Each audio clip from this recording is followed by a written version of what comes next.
Let's just jump right in. Welcome to This Explainer. Today, we're unpacking a topic that hits pretty close to home for a very specific type of person, the high achievers.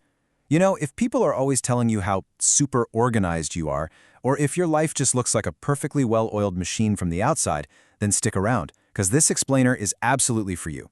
We're going to peel back the layers of that standard success to reveal the invisible burden of high-functioning anxiety. Because man, there is just a massive gap between how high-functioning anxiety looks and how it actually feels. Externally, it's all color-coded calendars, smiles, and absolute perfection. You look super organized. But internally, it's kind of like running a marathon on a treadmill that's quite frankly covered in smoke. It's just constant hypervigilance. You aren't thriving because you feel calm and capable. No, you're moving fast because you feel like if you stop running for even a single second, the whole shebang completely falls apart. So how do we actually pin this down? Well, high-functioning anxiety is essentially a state where your success, your neatness, and your reliability totally mask this constant internal hypervigilance. And look, just because you're handling everything incredibly well on the outside, hitting all your deadlines, showing up for everyone, that absolutely does not mean the burden isn't incredibly heavy. In fact, the very things that make you successful are often the exact same tools you're using to manage a relentless feeling of internal panic. Let's look at how this actually plays out in daily life. I want you to ask yourself, do you mentally rehearse every single worst-case scenario? Like before a meeting, a party, or even just lying in bed at night, are you playing out every little thing that could possibly go wrong? This is the first really sneaky sign of high-functioning anxiety. It's the absolute bone-deep exhaustion of never, ever letting your guard down. You're constantly on watch, just scanning the horizon for a threat that literally hasn't even happened yet. And there's a really vital distinction to make here. You don't just plan your day, you mentally rehearse every conversation, every scenario, and every worst-case outcome so nothing catches you off guard. Do you see the difference there? Planning is healthy. It's looking at a calendar. But over-preparing to this extreme degree, that's just your brain desperately trying to control the uncontrollable. You might convince yourself it's just, good time management. Actually, scratch that. You are literally pre-living the stress of a worst-case scenario just to make sure you aren't surprised by it. And this bleeds right into your social interactions too. So ask yourself this. Does saying no feel dangerous? And dangerous is a very specific, potent word here. We're not asking if declining an invite is just a little inconvenient or slightly awkward. We're asking if turning down an extra project or a favor triggers a literal threat response in your nervous system.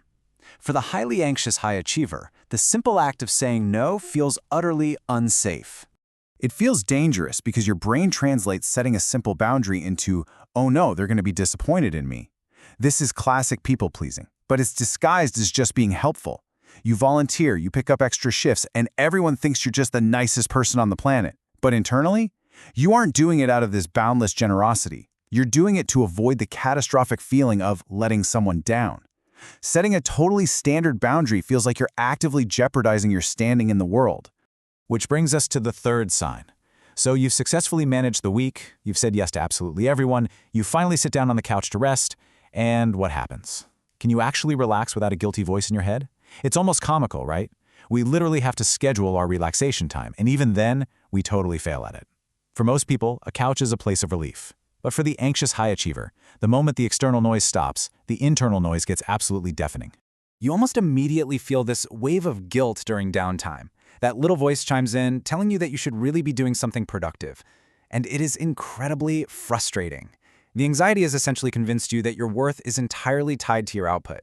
So when the output stops, even just for an hour of watching TV, you might physically be sitting still, but your mind is just sprinting.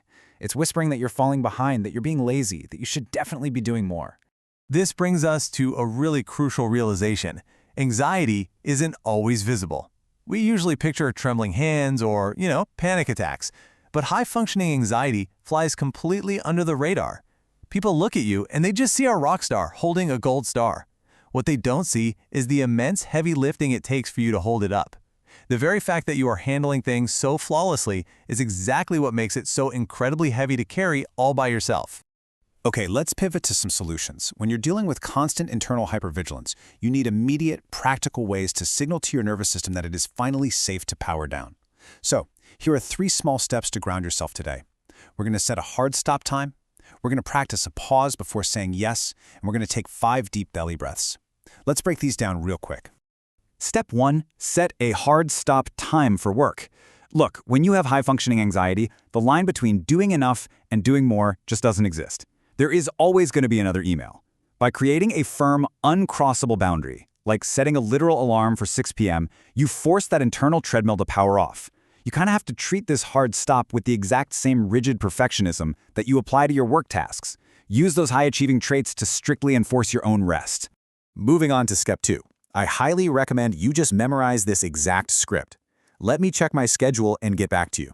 When someone asks for a favor, your anxiety is going to scream at you to say yes immediately just to keep them happy. But this phrase, it's your cheat code. It doesn't say no, but it buys you a vital gap of time. It allows your rational brain to catch up with your anxious nervous system before you accidentally overcommit yourself yet again. And finally, step 3. Take 5 deep belly breaths when transitioning from work to rest. The key here is the transition itself. That couch guilt we talked about, it happens because you violently shift gears from high productivity to zero productivity without any kind of bridge. Doing a simple breathing exercise physically signals to your brain that the work phase is over, the rest phase has officially begun, and it is entirely safe to put the shield down. I really want you to remember this. Being productive doesn't mean you aren't overwhelmed. Just because you carry the weight effortlessly on the outside doesn't mean it isn't crushing you on the inside. It's time to acknowledge the hypervigilance, recognize the over-preparing and the people-pleasing for exactly what they are. So I'll leave you with this. What is one boundary you can set today to prove you don't have to earn the right to simply exist? Thanks for hanging out with me for this explainer. I'll catch you next time.